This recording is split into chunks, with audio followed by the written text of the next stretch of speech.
All right, let's get started here, everyone. Sorry for the technical difficulties. I want to thank you all so much for joining us. My name is Cody Henriksen. I'm an intern with Save California Salmon. I'm also an undergraduate at Humboldt State University, majoring in marine biology and Native American studies. Yagali Du, Cody Henriksen Nilan Shida, Lydia Enseleski Shunkda Nilan, Fedora Kwasnikov Shunkda Nilan, Denina Sugpiak Ilan Shida, Shikoya Hidi Niknam Chikilan. I was just telling you that my mother is Linda Henriksen. Her mother was Fedora Kwasnikov. I'm Denina and Sugpiak, and I'm also an enrolled member of the Ninilchik Village Tribe. And this session we're going to have today to talk about colonial water policy and contamination. And one of our first presentations we have today is going to be about Palestinian water rights and Israel colonial water policy, today presented by Thomas Abwad of the Tufts University. And I'll have him introduce a little more about himself here as we get started. Okay.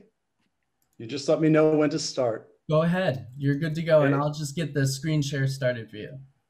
Thanks, Cody and Carrie, and to all the organizers and participants in this wonderful symposium on water protection in Native California.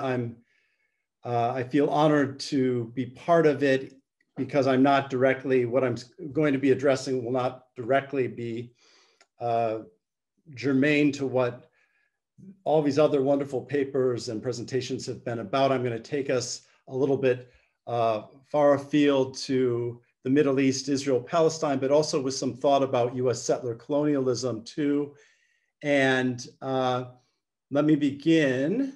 Oh, thank you very much. And then I'm wondering if I then can control the slides or I need somebody else to. You can just let Cody know when you would like him to go to the next slide, and that way he will click through for you. Thanks. So I want to explore, so let me say first and foremost, let me make a land acknowledgement that I'm speaking to you from Boston, and thus I'm speaking to you from Wampanoag land, occupied territory, a land that, as we call for the right of the Palestinians to return, also we call for the native peoples of this region to return as well and to have their dignity restored and their land restored to them. And so, as I just said, I'm honored to be a part of this symposium, and I want to explore today a little bit about how water has been used not to sustain life or not as something seen as a right, as a human right, but rather as a weapon in places like Palestine, Israel, but also in places that I'm also exploring, and you can see in some of the slides, the bottom two, from Flint and Detroit, and how that weapon water has been brandished in a way that is meant to be punitive to discipline populations and communities and into a neoliberal mode of consumption and as not as citizens or human beings, but as consumers and customers. And I see that also to a certain extent in Israel, Palestine. What connects, of course, North America and Israel are these characters of the regimes that are settler colonial. And I'm going to analyze a little bit Palestine-Israel water politics as a window into broader Israeli efforts to appropriate and to colonize Palestine over 7.5 now decades.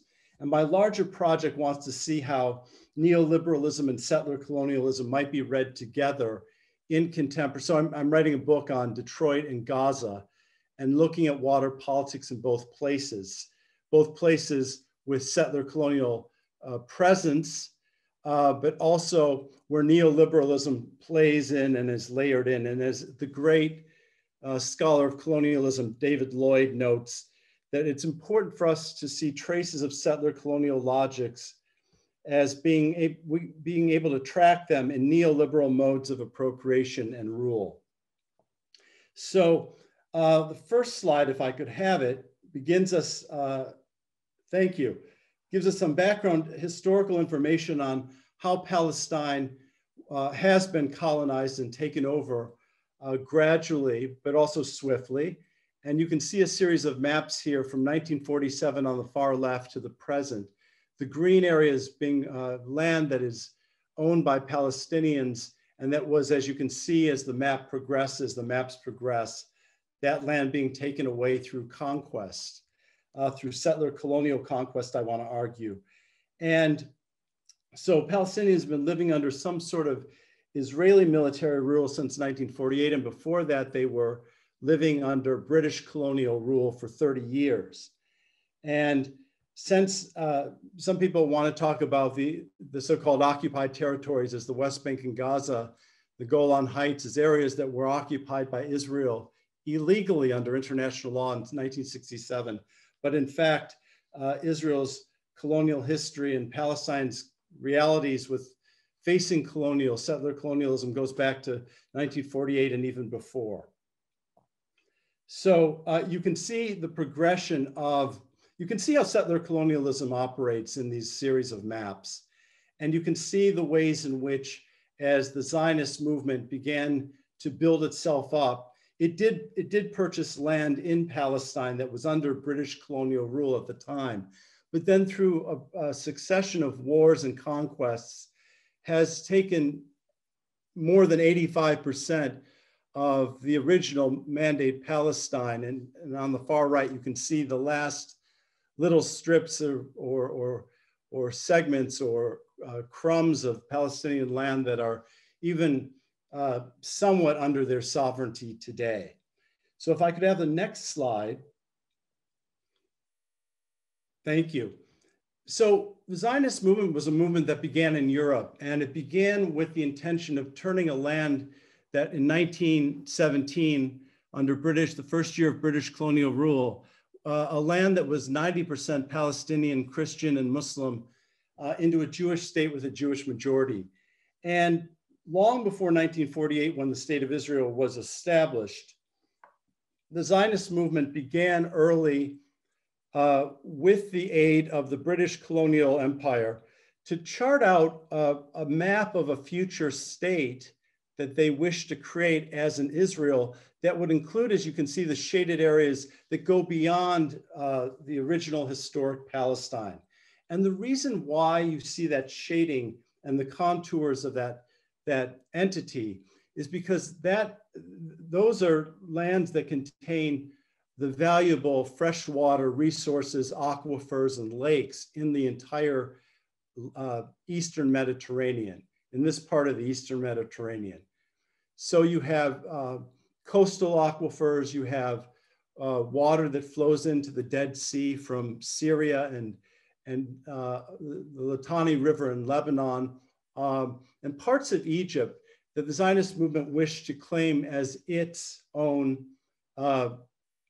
property exclusively, excluding the Palestinians who are the native population from living there. Now, when I say just a step back or two, and what do we have in the way of time roughly? 20 minutes each?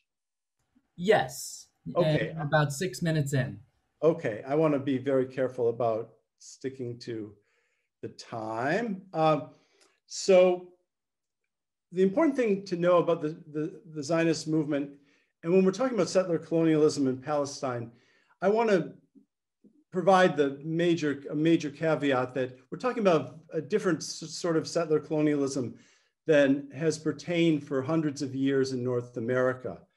And that the primary difference, especially since we're talking primarily about California today, is that, as all of you know, California was really a site of intense genocide over a relatively short period of time. The conquest came, genocide happened in ways that we think of as classically genocidal.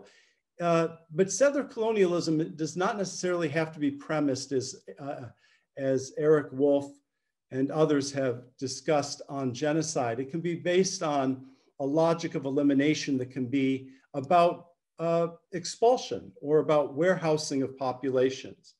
And so I'm not making the claim that Palestinians are the victim of genocide, certainly not like native Californians or those who are in what is today called California, but are the victims of a project that wished to displace them completely, not to, in other words, conquer them and exploit their labor, but to conquer them and to rid the land of the native Palestinian population.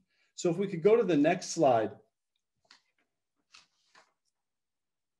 Could we go? Thank you. So if you look again on the left is that map I just showed you. And today, the reality of the water politics of the region, and how, as you can see on the right, after 73 years, the original map of designer blueprint of Zionist conquest in the region has largely taken place with the conquest of the Golan Heights, from which a great deal of fresh water is drawn for Israel, controlled entirely by Israel. The West Bank, which also houses much of the water that the Israeli state relies on, which was conquered in 1967. And then a whole water infrastructure that is represented in blue or pinkish lines that run from the north to the south of the country that serve the settler colonial community. Again, the Palestinians in 1948 were 65, 70% of them were expelled from their land and found themselves mostly in refugee camps in neighboring countries and in the West Bank and the Gaza Strip. So you can see the kind of realization, or the realization of the original desire to secure certain kinds of water resources necessary for building a nation state, for creating a certain kind of state in the region that required water resources. And today Israel controls nearly all of the Palestinian water, but derives most of its water from Palestinian and Syrian land. So if I could have the next slide, please. The West Bank and the Gaza Strip are the areas that are often regarded in international media, mainstream media, as the occupied territories. They're technically the Palestinian territories that were occupied by Israel in 1967. Most of Palestine was taken in 1948. But if you just center in on this map of the West Bank, which is a combination of, I guess, a kind of beige, smaller beige colors, which are areas that the Palestinians reside in, and the larger land mass, which is kind of oranges. I'm partly colorblind, so I can't denote, but you probably understand the color I'm talking about. The larger area, which is includes 70% of the West Bank. That is, in fact, where most of the water resources of the West Bank exist. And what Israel has done in those orange areas is build exclusively Israeli Jewish settlements, which often sit precisely atop the major wells and aquifers of that part of the land in the West Bank, and draw that water from that land into Mekorot, which is the Israeli national water carrier. That water is then sold back to the Palestinians. So even though under international law, that water has been taken illegally and through the acquisition of force and violence through conquest, it's nonetheless being used by Israel very cheaply and is being sold back for profit to the owners of the water, the Palestinians. May I have the next slide, please? So the World Health Organization, an organization we hear a lot about today, has provided certain kind of minimums about consumption of water. And this diagram just gives you a very stark representation of the disparities in the use of water between Palestinians in the West Bank, the Gaza Strip, and in Israel. And as you can see in the Israeli settlements, the use of water is even greater than within Israel's recognized international boundaries.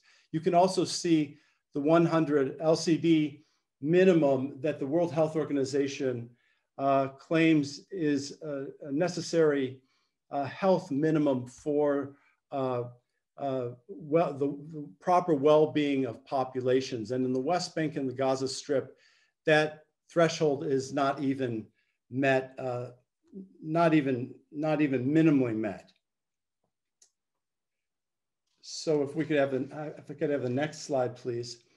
Here is a very clever diagram and depiction depicting how water is appropriated from Palestine and transferred to Israel. And because I believe Carrie and I were in conversation about putting these slides on in some sort of resource that can be accessed later, I won't go through every last little detail, but essentially what this diagram depicts is that Palestinians are not short of rainfall, for instance. It's just that when in fact, Ramallah, a major city in the West Bank, gets more rainfall than London, as does Bethlehem and other Palestinian cities. So the water is there. There's not a danger of drought in Palestine. But what happens when the water is accumulated or collected in mountain aquifers is that Israel appropriates and controls that infrastructure, and pipes through larger, more powerful infrastructure, water that's collected to the Israeli settlers, who use far in excess of their needed capacity, about 300 liters a day per Israeli settler, whereas the Palestinians receive about 70 liters per day, which is not, again, even at that 100 liter per day threshold. So you see the undemocratic use of and provision of water, but you also see, arguably, what settler colonialism is all about in terms of its desire and its capacity to appropriate resources, land, even more importantly than labor. So maybe we can just look at maybe those less familiar with it than I can just take a closer look at what's going on here. It reads, the diagram reads, among other things, that Israel takes over 80% of the water from this large mountain aquifer each year, and then appropriates it, reappropriates it in the ways that you would expect a colonial regime to distribute it and provision it, even selling it back to the people from whom this water is taken by force and conquest. Okay. The next slide, perhaps. So one of the things, I think it's slightly obstructed by our pictures, but the slide reads the Israeli separation wall. And one of the important things about the wall, which many of you have probably heard, the Palestinians call it the apartheid wall or the annexation wall. The Israelis call it their security wall, but it's built overwhelmingly on stolen Palestinian land. And the course of the wall follows follows in a direction that takes in most of the resources of the West Bank's water, most of the West Bank's water resources, enclosing it within Israeli control and leaving most of the Palestinians on the other side of the wall without their water resources. So these are two images of this very important infrastructural project, the largest infrastructure project in the history of the Israeli state. It is, in fact, this wall. So the next slide, please. I know I have only about 5 minutes left. These next couple of slides show you the disparities in water use. I showed you the diagram. We talked about how Israel appropriates 80% of the water of a territory that it does not even hold legally. But then these are images of settlements, very verdant, Jewish-only Israeli settlements where Palestinians are not permitted to live, but which have all the water they need. They have water-intensive foliage and plants and trees. They have Olympic-sized swimming pools. And as you can see, the built form, the actual structures of the settlements are very fortress-like. They sit on top of hills in the West Bank and in the Golan Heights. and the Palestinian areas, villages and towns lie below them in valleys. So if you go to the next slide, so this is a settlement called Ma'ale Adumim. It's a big town of 33,000 people. It's some people think of settlements as small little military installations. This is a town, of 35,000 people. In those cities, in those towns and villages the Palestinians live in, and we think of segregation as deeply defining the United States, of course, historically and in the present. Israel and the Palestinians, Israelis and Palestinians are at least as segregated geographically as whites and non-white communities in this country are. And these are some images of Palestinians who have to, because the water is entirely controlled by Israel, are at the whim of the Israeli state for their water, especially in the summer where more water is needed to bathe, to hydrate oneself. And these slides show examples of the degradations of life under colonial rule, not just Israeli colonial rule. But here you have Palestinians in search of water during hot summer months, sometimes as is indicated or shown on the right-hand slide, that they buy from private vendors, water from private Palestinian vendors who often sell water that is not fit for human consumption, but that looks like water and sort of tastes like water.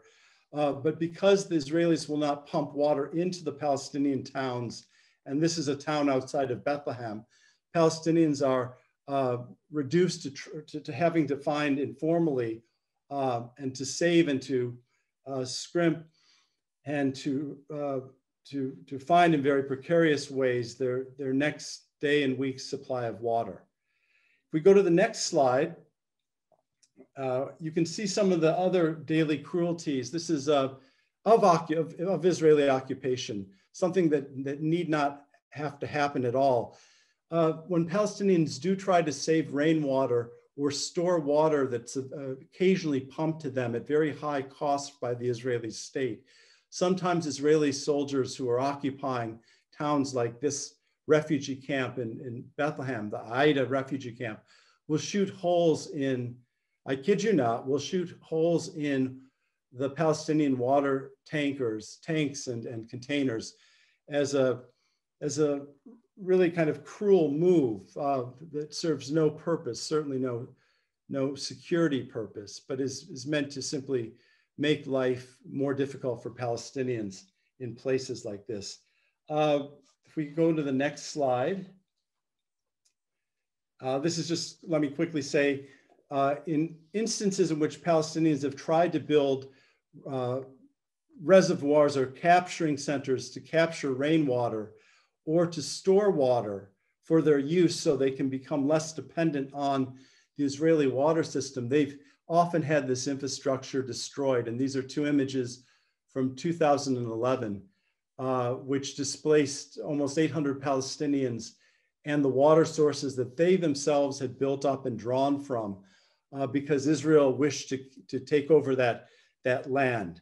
The next slide, and I know I'm almost out of time. How much time do I have, would you say? If you could wrap up in a minute or two. Sure. If we could go to the next slide, then I'll skip this one.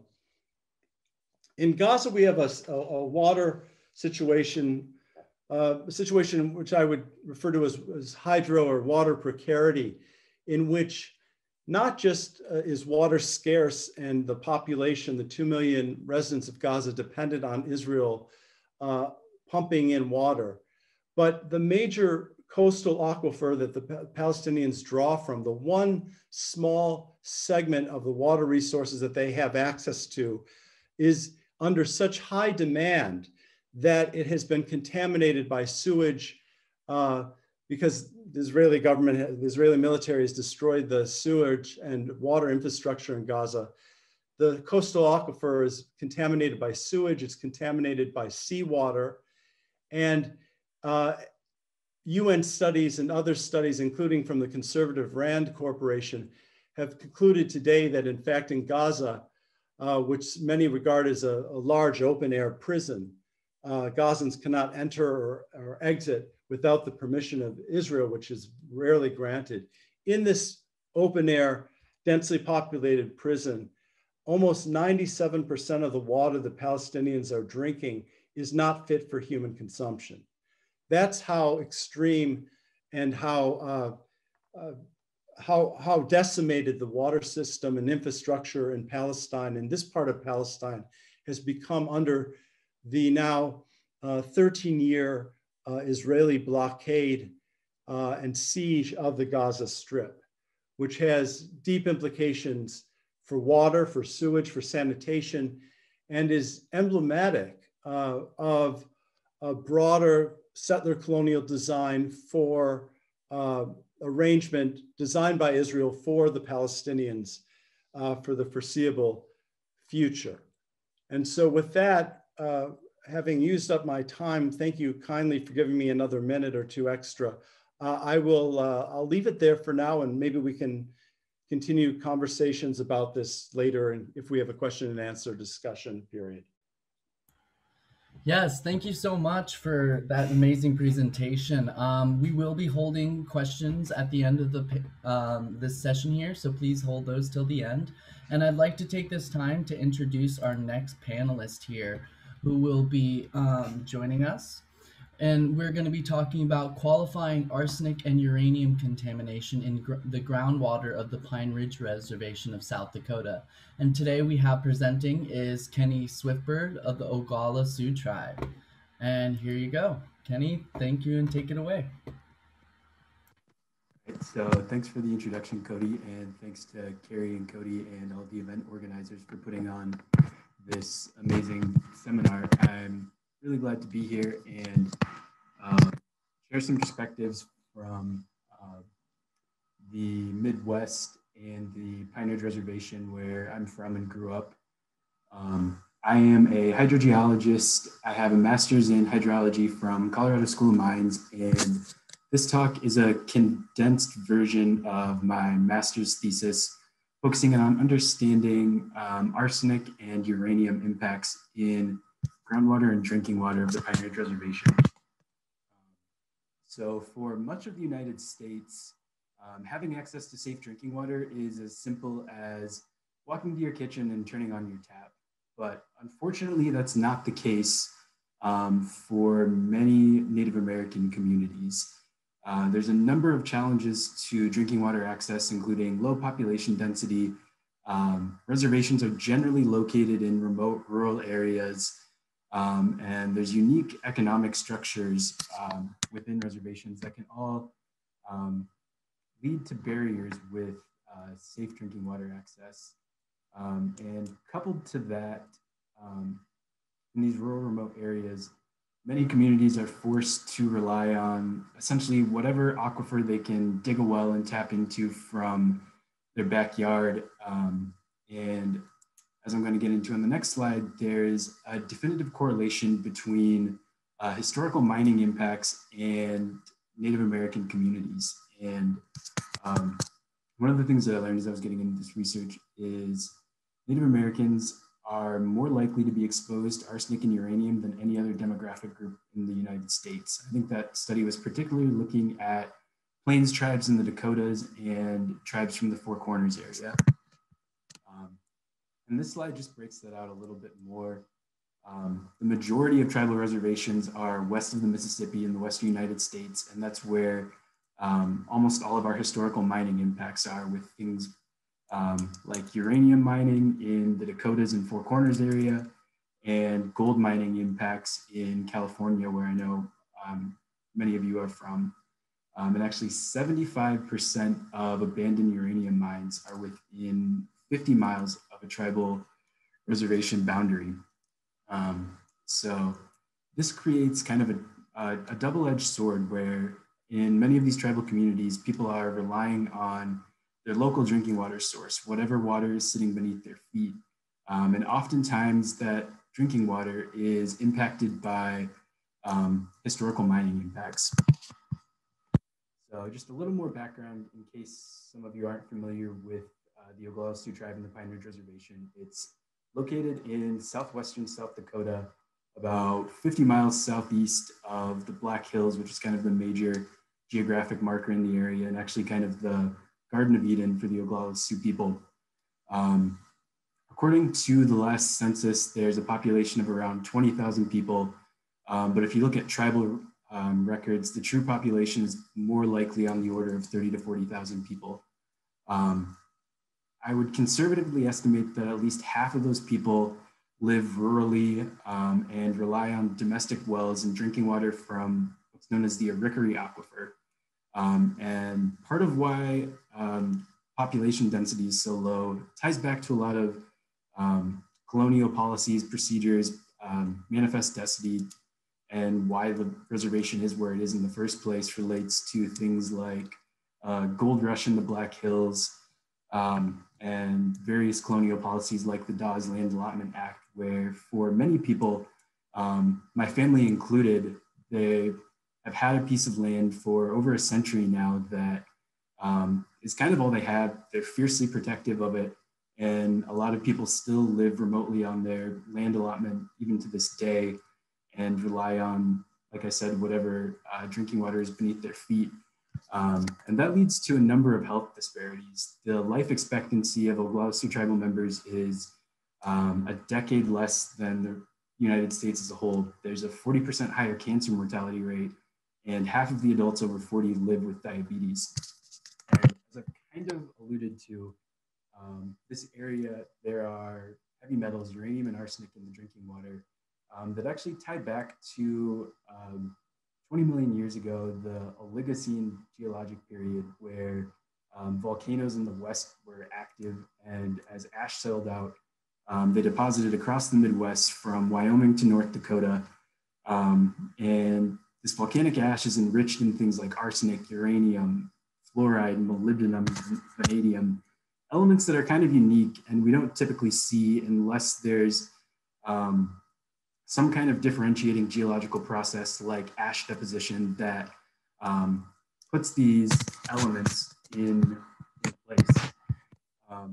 And within the Pine Ridge Reservation, like many places nationally, there are mining impacts. The Edgemont Mining District, which is in the southern Black Hills, had over 100 small prospects, basically straight west of the reservation, and one of the largest currently operating uranium mines is actually about 50 miles to the southwest of the reservation into Nebraska. And the difference between geology, where one of the largest uranium mines in the world is, and the reservation itself, is ash deposition thickness. Where the Crow Butte uranium mine is in Nebraska, you're looking at ash deposition that's 50 to 100 feet thick. That's this huge target to mine. Thankfully, it's a little less thick towards the reservation. It's on the order of a few feet to 10 feet thick, where it's not an economic target. Tribal residents, thankfully, are strongly opposed to mining and the impacts it causes. But on the order of a few feet to 10 feet, there's still enough ash in place to impact local groundwater quality, where people are relying on the local Arickaree Aquifer as their primary drinking water source. So the objectives of my research and my master's were to try to understand all of the hydrogeological, geochemical, and geological factors that are controlling arsenic and uranium concentrations. And part of that was also trying to look for spatial trends across the reservation. For better or worse, maybe because of some of the logistical challenges that come with working on the reservation, there really hadn't been much work done prior to my master's thesis. There were a few bits and pieces and things like USGS reports, but I was trying to essentially assemble at least a first order conceptual model to understand the drivers of uranium and arsenic impacts, and try to take those insights to develop a conceptual model that could aid future planning, development, and remediation efforts, and limit human health impacts from mining impacted drinking water on the Pine Ridge Reservation. I went in with lofty goals to complete our own detailed groundwater sampling plan and essentially spent the first year of my master's banging down walls or banging my head against the wall and realizing that the well infrastructure that I needed just didn't exist on the reservation. And the only wells that were there were drinking water wells where I didn't want to be pulling out somebody's pump, potentially impacting their drinking water source to collect samples. So during my second year of my master's, we ended up pivoting towards more of a collaborative approach with the Oglala Sioux Tribe and the Indian Health Service Office of the Oglala Sioux Tribe. Part of IHS's mission is actually to install drinking water wells for people that live rurally. And this was actually a step in the right direction so that people weren't forced to haul water 5, 10, 20 miles or boil water from their nearest creek or river and could at least have a tap running into their home. And with that, IHS did a nice job of trying to make sure that they were providing a safe drinking water source and not just a drinking water source. So they actually did pretty thorough chemical testing of the water prior to installing taps, and they were looking at contaminants, things like arsenic, uranium, and gross alpha, which is a measure of radioactive decay and emission from water. Your basic physical parameters, things like pH and alkalinity of the water, major cations and anions, and some other metalloids. So this ended up being a really comprehensive data set. I think we had 16 water quality parameters, all of the major contaminants we were interested in for over 250 wells. So we really kind of ended up lucking out because this was a better data set than what I could have collected on the order of a 2-year master's degree anyway. So this is just a quick snapshot of all of the wells we had access to. And thankfully, there was a pretty nice distribution across the reservation where we could really gain insights into aquifer processes and try to delineate controlling factors of arsenic and uranium contamination. So I was super happy to end up taking this collaborative approach. So once we had this massive data set, the focus became trying to pull it apart, use a bunch of statistics, and take a bunch of different statistical methods and geochemical tools and pull the data set apart and try to understand those driving factors of arsenic and uranium contamination. On the statistical side, we use things like hierarchical clustering, principal component analysis, and multivariate regression. And we also coupled that to a bunch of geochemical approaches, some different ways to kind of visualize the data and gain insights into geochemical processes, and also some geochemical modeling to look at how minerals might be precipitating or leaching out as water flows through the aquifer, and how those processes could ultimately impact groundwater quality. For the sake of this presentation, I've condensed my master's work and I'll mostly be focusing on hierarchical clustering. And I have a quick example over on the right-hand side here. The output of hierarchical clustering is this, I always think of it, I'm a huge basketball fan, so I always think of it as this March Madness like tournament bracket thing. And essentially what you have is things that are similar end up clustering together, and things that are dissimilar have distance between them on the x-axis. So in this example with biology, monkeys and lemurs are relatively similar in the grand scheme of things. And oranges and mangoes are similar, but in a different way. So they cluster together, but are distinct from each other on the x-axis. And this will become important as we look at this clustering results for this massive 250 plus well data set. And we essentially ended up, our clustering was sensitive and ended up kind of dividing our data set into 4 major groups, which at first seemed like a good step, but we needed to take some further visualization and geochemistry approaches to kind of try to understand what clustering was telling us. And with that, we were kind of pleasantly surprised that this hierarchical clustering was pretty sensitive to both geochemical and spatial processes within the Arikari Aquifer. This first example here is what's known as a Piper plot, which essentially gives you a geochemical fingerprint of water samples in terms of the major chemical parameters. So this allows us to gain insights into processes that are going on within the aquifer. And you can see here that the greens and blues are kind of clustered to one side of the diagram. They have more calcium, magnesium, and sulfate. And your yellows and reds are clustered kind of in a different portion and are enriched more in things like sodium and bicarbonate. And the bottom right plot, the next step of this was to kind of plot everything up in space and see if there was a spatial story that also made sense. And thankfully, we kind of hit the jackpot with hierarchical clustering. And the diagram on the bottom right-hand side shows the Arikari Aquifer in blue. And as you can kind of see, most of your greens and blue colors are clustered in the southern half of the aquifer, which is kind of the up gradient portion.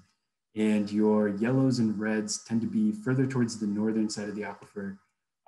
So this kind of told us that our hierarchical clustering was sensitive to essentially flow paths within the aquifer, where your green represents up gradient portions of the aquifer, blue and yellows are more kind of intermediate within the aquifer, and red tended to be these kind of down gradient sections of the aquifer. And with that, the next step was to kind of start pulling together individual parameters with the focus on arsenic and uranium, since those are driving contamination impacts, and also some other more broad geochemical parameters.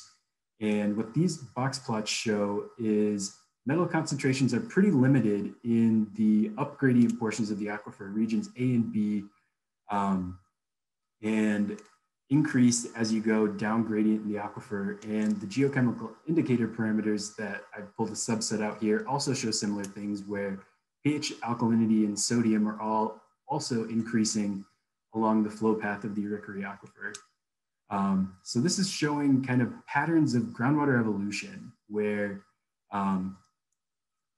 next slide, where you can kind of think of a groundwater aquifer roughly as a leaky bucket and an underground reservoir where it's not perfect, it's not going to store everything that comes into it, and you have precipitation and recharge coming into the aquifer and discharge maybe into another aquifer system or outflows into a river, kind of leading to this mass balance approach.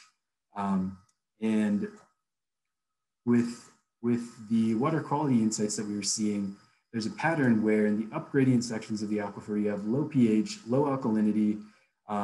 You're getting constant recharge from rainwater, precipitation, things like that, that are keeping your pH and alkalinity low. And that helps limit arsenic and uranium concentrations. Whereas as water starts to flow through the aquifer, there's a number of water rock interactions that go on, things like calcite dissolution that end up basically buffering water as it flows through the aquifer.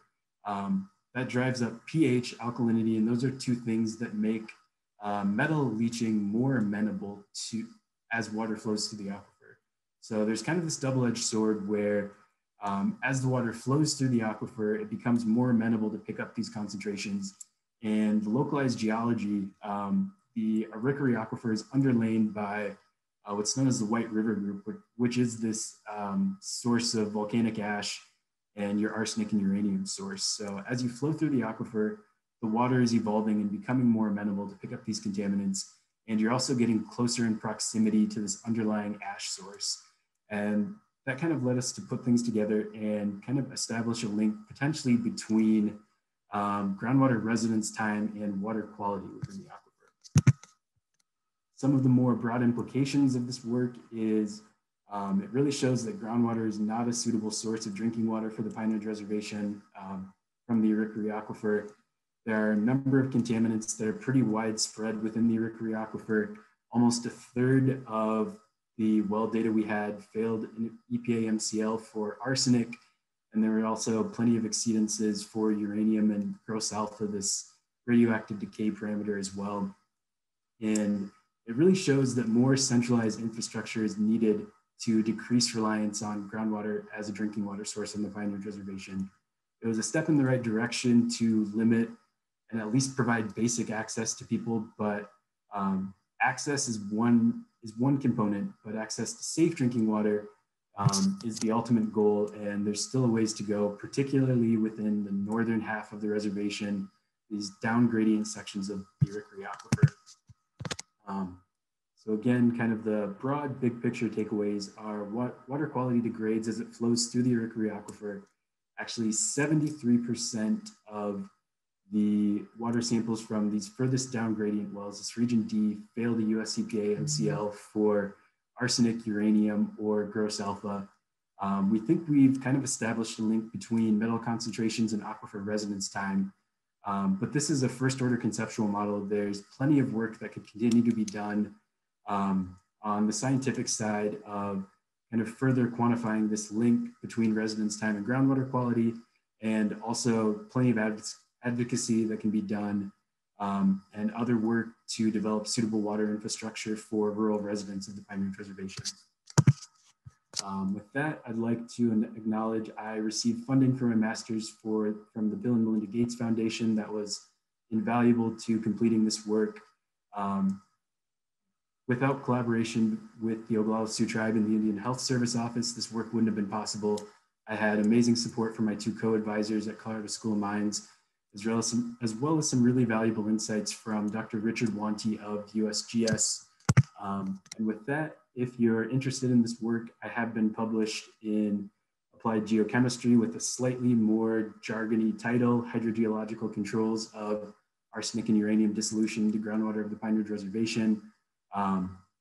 And hopefully there will be a chance to chat further, answer any questions you have. And with that, I'll wrap up and say thanks again to the organizers for putting on this amazing event. Thank you so much, Kenny. If I could get you to just stop to share screen for us. I would like to also now introduce our next speaker, Robert Franklin, who's presenting Return Flows for Tribal Fisheries on the Trinity River, a case study. Robert graduated with a BS in Fisheries and then an MS in Natural Resources from Humboldt State University. In 1989, he was hired by Hoopa Tribal Fisheries Director, Mike Orcutt. In late 2018, Robert retired from his position as Hoopa Fisheries Water Division Lead to enter private practice. He lives in McKinleyville, California, and to this day continues to work on the Klamath River Basin water issues for Director Orcutt and the Hoopa tribe. And I would like to thank you now, and Robert, for joining us, and I'll let you take it away. Thank you very much. Don't see my face just yet, but maybe in a moment. So apparently I can punch the share screen icon at the bottom of my frame here, and that'll give you, yes. It would be easier for me if this is possible for you to pull my presentation up and advance the slides on cue. Yes, just give me just a moment and I'll pull that up for you. I will appreciate that a whole bunch.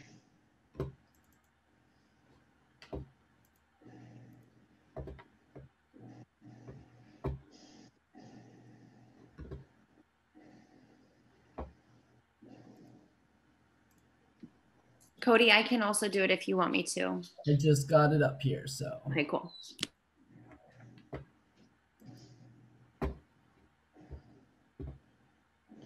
Great, thanks. All right, you're good to go. So this picture, to orient some of you who aren't local, it's on the Hoopa Reservation. It's the Trinity River, which is going to flow into the Klamath River, the bigger Grand system, about 8 miles, 10 miles downstream from this location. You're looking downstream, and maybe 50 miles plus from right here, if you jump in your boat, you'd be in the Pacific Ocean, right about at the Oregon border. So it's far northern California, very, very close to the coast. The surrounding mountains are Douglas fir, continuous forest in all directions until you get very close to the ocean itself, where redwoods take over. So it's a very lightly settled area. It's the wet part of California, one of the wetter parts of California, at least. The mountains aren't very tall, but the way storms come through, they slice across this end of the state, which turns out to be one of the riches of this area that have been made off with by the colonizers. So next slide. What I'm going to talk about today is my own experience, and perhaps there's something in this presentation that can be of value to others. I don't have a prescription for how to pull this off in your location, if possible, but what we did on the Trinity resulted in a return of a tremendous volume of water to the river, taking us from about a mere 10% of what the flow of the flow that was shared our way by the federal water development upstream to close to a 50-50 sharing on the basis of science that I helped develop while working for the tribe. Some distinctions of our particular situation here. There is federal law that offers recognition of Hoopa tribal fishing rights and a downstream tribe, Yurok. And inarguably, there is a senior water right that each of the tribes enjoy that attaches to the fishing right. There was, throughout the process of developing the science and running through the political hoops and beyond that, or around surrounding the science, we had intertribal cooperation. We had direct participation by Yurok tribe as well as Karuk tribe. And then there was intergovernmental collaboration. We had federal participants who were very helpful. These were technical people that were very bright. We brought in, and they were excited about participating in what at that point through the earlier half of the 90s was state-of-the-art work, trying to develop an understanding of how we could identify what the flows in the river ought to be. So I had some genius help quite a bit. There were state government cooperators, there were some academics also, and then around the tribal communities, we had those governments contributing their technical people. A fundamental in our approach was, quote, healthy river. That is, we weren't looking to narrowly focus on the needs of salmon in the river, which are a primary target of the tribe's fishery, along with eels and other resources. But instead of focusing tightly on the fish, we were focused on the river that produces the fish. That was a basic platform. Next slide.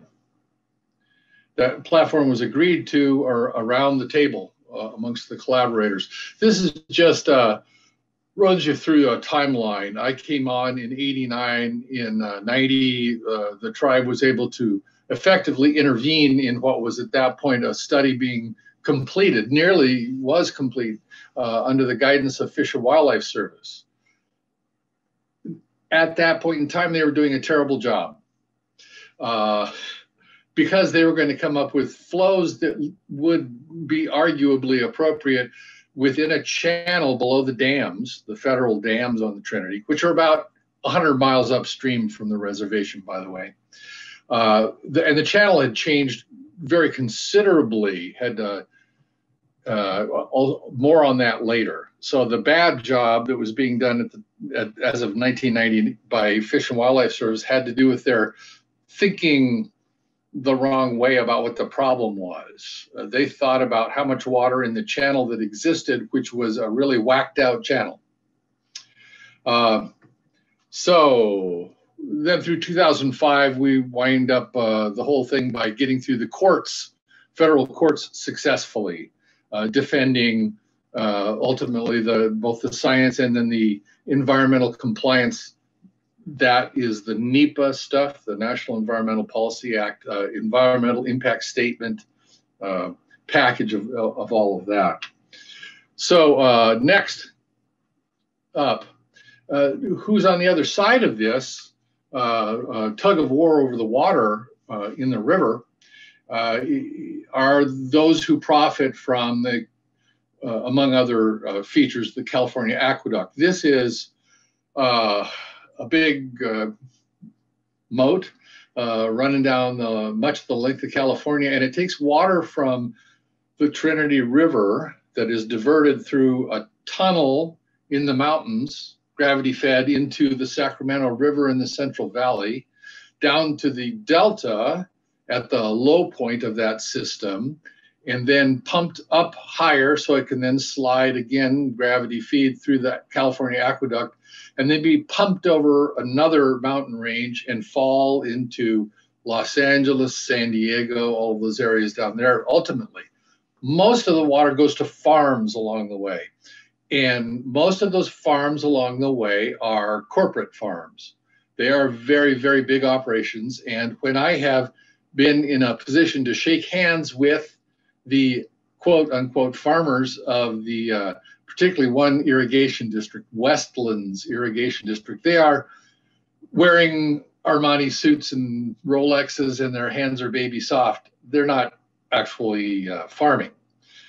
They're very successful businessmen. So transfer of wealth, capture of water resources, which are very valuable when you're growing, at this point in time, almonds, pistachios, very high dollar returns, taking the water away from the river, which had forever and ever grown lots of salmon every year. So tug of war, we're trying to get water back to grow more salmon and have a healthy river producing all that it does. So on the other end, we have some of the very richest farmers in the entire world wanting to hang on to what had already been diverted their way circa 1960-64. Next slide. This is illustrating the general transfer of water down the state of California from areas in the north where we see blue. Those are, reasonably high levels of precipitation annually. There are even higher levels of precipitation in some little corners of the state, but you can see the bottom of the state basically red, yellow, orange. It's dry. And that's where people are. I grew up in Los Angeles, 30 million people in the vicinity there. And there are some small, shouldn't really call them rivers, but they do down that way. But they quickly exhausted those and began building longer and longer conveyances for water to come from the north.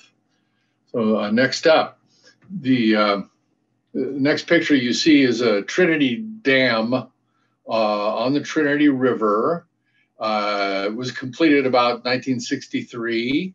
It is 600 and some feet tall. There are no fish ladders, and a hatchery was built at the base of this dam. It's about 115 miles up the Trinity River, making it about 155 miles from the Pacific Ocean. So salmon can run still that far up to the base of this dam and into the hatchery and up some substantial tributaries, but they are blocked forever from getting to hundreds of miles of tributary habitat above this point. And we were dealing with trying to come up with science that would support higher releases to the river below the dam. A note on that, I do not believe that having the dam there is any kind of good idea if your interest is primarily in salmon or a healthy river. Quite the opposite. I believe this dam is a death in part, at least, to the river for all time until it goes away. I guess the right kind of earthquake and we're in business. That is a pile of clay covered by a pile of rocks. There's no concrete structure in that dam. So I have some hope that nature bats last here. Next up.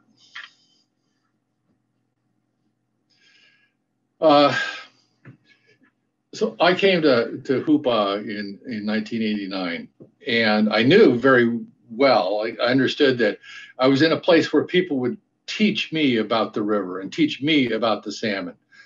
Still in my youth there, I, all excited by getting through school, I thought I knew a lot. Over time, well, I'll tell you how that worked out. But the traditional perspectives fundamentally accurate, taking the river as something that's part of a system that's very big and is way more than just the wet part, and speak to these various angles here where ceremonial use and medicinal herbs and basket making materials and on and on. There's a lot going on along the river, within the influence of the river. And of course, the river is a highway, salmon coming from the ocean, carrying the energy and the nutrients from the ocean inland, and then dying, and their carcasses being spread about by bears and raccoons and eagles and what have you, and energizing the very forest itself all the way to the ridge tops.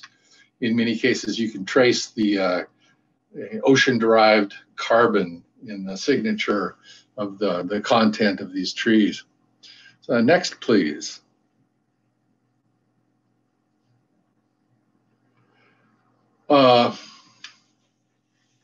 The picture here is of the Interior Secretary, Bruce Babbitt, signing a record of decision. This is the finish line in terms of the administration's action on recommendations that we came up with for restoration of the river and the flows necessary to support that. Next to him is our tribal chairman at the time, Dwayne Sherman, and they're in Hoopa. This was such a strong federal tribal cooperative. It was remarkable to see, very encouraging, and a special thing. Throughout the system in place when I got to Hoopa already was there were a group of minds at work steering tribal people who were steering this general architecture, coming up with the legal approaches that had to be taken to protect the river. The technical stuff is something I was brought on to help bolster. Legislation is something we have very savvy tribal members in Hoopa who had learned through experience how to work the halls, how to lobby Congress. Environmental compliance, this is the EIS and whatnot, the environmental impact statement stuff. We needed to develop expertise in that, and I played the major role there. Influencing the Interior Secretary, this had to do with Bruce Babbitt's senior advisor on things along these lines, water and science advice, is someone who I happened to already know before I got to Hoopa, and we already had a relationship. And this was a very special opportunity to use someone I knew. I knew how he thought. I knew how excited he would probably be with the study and its recommendations. And indeed, he was able to walk ultimately into the secretary's office and say, boy, have I got a good one for us to do here. This is what we want to do. So that influence from within the structure of the Interior Department, a very important part of this. And then courtroom defense. Well, we have a legal basis for all this, but you still have to go defend it in court because you've got the richest farmers in the world on the other side, and boy, did they ever have a bunch of lawyers. We beat them for the time being. Next. So a word about science. I had never quite used it this way, but I laughed when I found this meme. I thought I was smarter than I was when I got out of grad school, that's for sure. And I thought science was a path toward answers for more questions than I now do. It's bigger than that. Science is a part of it. And of course, among the dumb things with science often is that we can be trained in such a way that it makes it harder for us to listen to plain folk, I'll call them that, glorious observers of the natural world who know profoundly relationships and patterns. And they don't write papers and get published, and they don't stand up in front of conferences. And maybe they, went through 8th grade in a boarding school. And so tuning into people, whoever they are, whatever they look like, whatever they sound like, when being able to recognize who the genuine authorities are, well beyond the confines of the scientists with a piece of paper hanging on the wall says they're some kind of important. Next up. So we're going to just take a quick look at some of the elements of science on the left. If you concentrate on the wet part of the channel, okay, so the blue stuff, there's some red zones in it too, but the blue stuff, we have a channel that was maintained by periodic flooding, very powerful muscular flows that would come way, way up. Maybe you can relate a bit to this. The flow in the low point in the summer might be at a rate of 100 cubic feet per second. And then in the big flood in winter, 100,000 CFS. As the water went up and down, it played havoc with plants and rocks and anything in its way. Fish always find their way to the edge and into the sanctuary of slow-moving water, including little bitties are good at that. They just ride the flood out to the margins, kind of a thing. Well, when the dams went in, the idea was to capture those flood waters, which were, in some people's minds, wasting to the ocean. In fact, John Kennedy, when he was president, showed up at when they were commemorating the construction of the dam and said, well, isn't this great? The water won't waste to the ocean anymore. Well, it wasn't wasting at any point. It was doing lots of work all the time. It was maintaining this channel, for one thing, which is of high value, just wonderful for salmon throughout their life stages in fresh water. On the right-hand side, we have a lump that's intervened between the big tree on the far right and the bank on the left, and it's got a sand deposit under it. What happened was they cut the flow down and maintained it as well as they could at a rate of 150 CFS year-round. They just watered that channel at that level, except when they could not hold back a momentary flood. And the channel shifted around in some very, very bad ways. So a big idea we had in the study was that, hey, this river needs floods again. And ultimately, we got enough water to have floods under most conditions, not when you're in a drought, but in most conditions, most years, we're able to have a flood. And we're also able to mimic, after a fashion, the cool, generous flows during the time of year when snowmelt runoff was always occurring, because that's a lot of what was being diverted. So the flows in the Trinity River today are reflective of what scientists were able at the time, circa 1997, to bring to the table for a final fitting together of flow prescriptions along with some other management activities. And a large component of adaptive management to try and move forward to successful restoration. We're going to go to the next slide, please. This is just winter, spring, summer, and fall across the bottom. And the flow pattern, you've got discharge on the y-axis there. So flows go up and down and up and down and up and down. And then they sort of stabilize through the summer period. With a couple of little bumps right above summer there. It's just like thunder shower in the summer. how do you make sense?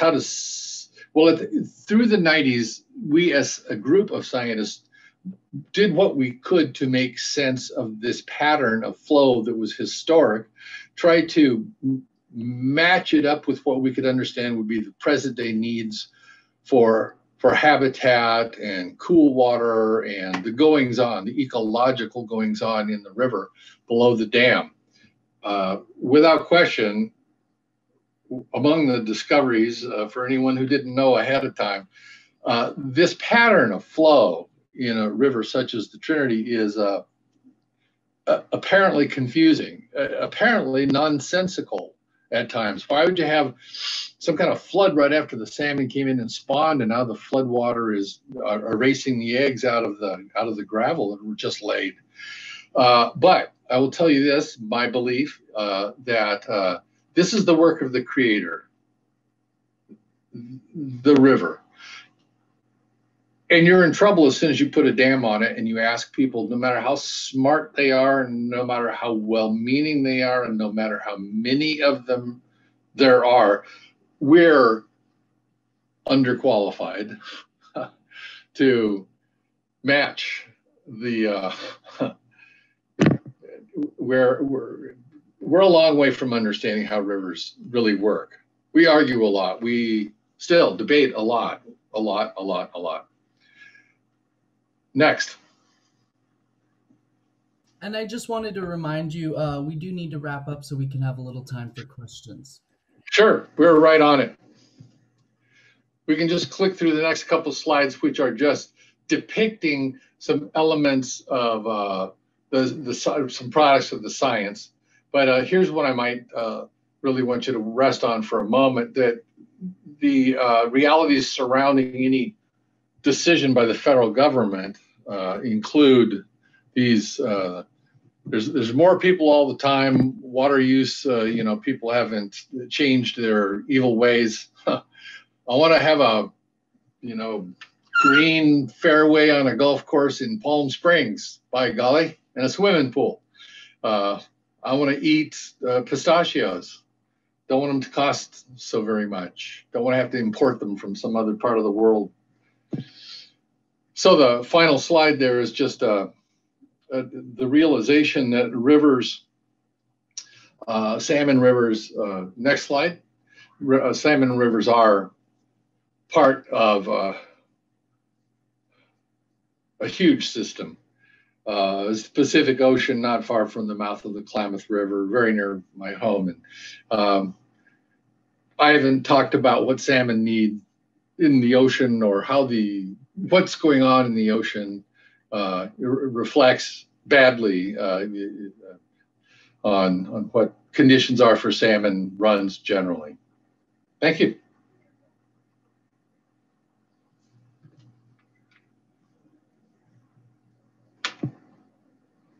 All right, I'd like to thank you one more time, and just like to ask all our panelists to come back and join us for our Q&A panel.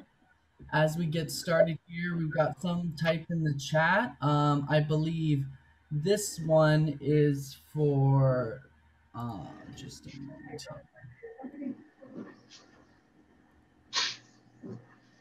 I believe this one here is for Kenny Swiftbird. But we have, has anyone tracked behavior as a result of your work? And I'd be interested in if behavior has changed with knowledge of contaminants. Not to my knowledge. I guess I can say more broadly, this problem really, prior to my work, is, as far as I know, of some of the first efforts to try to develop like a reservation aquifer scale model of these processes.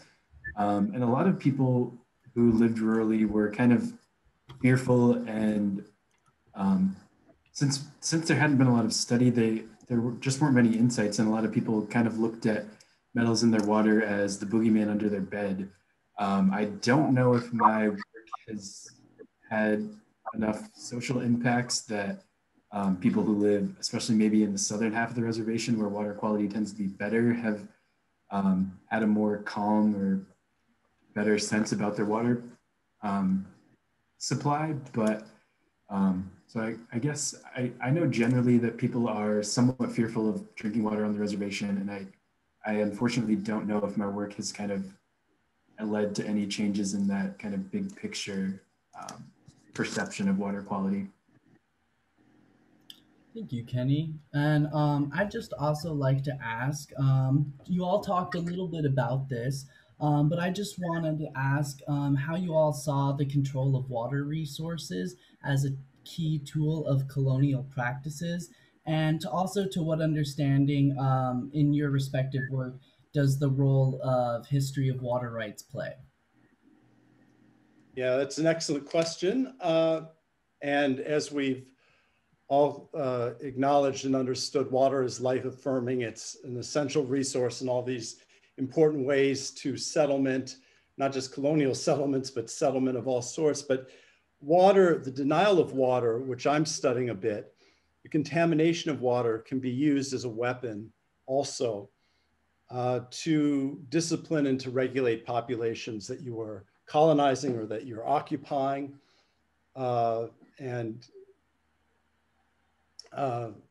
Kenny is talking about that in very interesting ways that I found really fascinating. But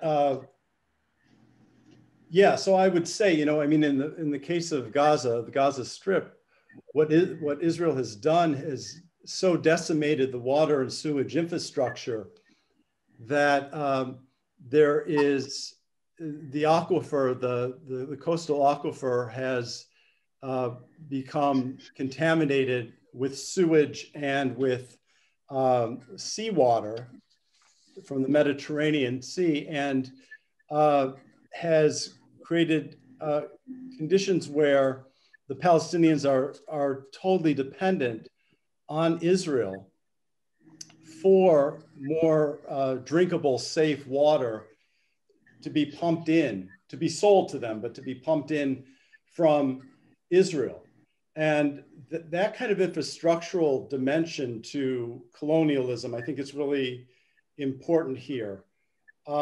It speaks to how people can react, or Cody, you put it a different way, how people's behavior can be modified. In the case of Gaza, really, there are very few choices. There's a very sort of narrow reed upon which Palestinians can hang, or what's the expression I'm trying to, what am I trying to say? Very, very narrow set of behavior or choices they have to find clean water or to draw it from the coastal aquifer. I see it, going back to your original question, Cody, is, in anthropology, we have this maybe too facile distinction between survival strategies and resistance. But in places like the Gaza Strip, people are simply trying to survive. I mean, there's not a lot of room for active resistance to Israeli military occupation and the siege. And people are pumping and drinking water that they know is not entirely safe. And there are intestinal, this has implications for children in particular, but intestinal diseases, Legionella, cholera, other sorts of pathogens, and from what I've read now, neurotoxin, lead as well in the water that make it, for those who cannot afford endless bottled water, or this very wasteful and I think destructive form of desalination, which now the United Nations wishes to impose on the Palestinians as their solution to their water needs, rather than put pressure on Israel to end the blockade and allow materials in to rebuild their water infrastructure, their sewage infrastructure. There's this large German and French industry of building desalination plants, which maybe others on the panel can more intelligently speak to, but I do know some of the negatives. So yeah, there's a lot of course correction that's not made because it can't be made in terms of choice with regard to what one consumes. Kenny, did you have anything you wanted to add about the history of like water rights within your respective areas and community? I can speak more towards the Pine Ridge Reservation, and I mean, there's all kinds of settler colonialism in terms of why the Oglala Sioux people ended up on the Pine Ridge Reservation to begin with. Our original territory spanned from Montana and the Powder River Basin to the northwest down to the Platte River in Nebraska, kind of centered around the Black Hills, which is super resource rich, headwater streams, and one of the best places in North America to be in terms of natural resources. And traditionally speaking, the Sioux people did a great job of managing and preserving those resources. That all changed when gold was discovered in the Black Hills. There's been a number of, from there, and that was one of the major things that drove conflict and the Oglala Sioux tribe eventually being booted to this desert area that the Pine Ridge Reservation now encapsulates. And that's really where all of our water issues start. I mean, we're doing the best to find water in a very resource limited area. So there's definitely aspects of settler colonialism in kind of where the water issues on the Pine Ridge Reservation began. It's even permeated into more recent things, like actually one of the most expensive pieces of water infrastructure in US history was installed. It's known as the Mini-Wauchoni project, which means water is life in Lakota. And is this massive hundreds of mile pipeline that brings water from the Missouri River near Pierre, South Dakota, actually onto the reservation. And even with that, the first pieces of the Mini-Wauchoni pipeline to be completed were ones that were small, like substations that were serving like white ranching communities in the area were completed in the 90s.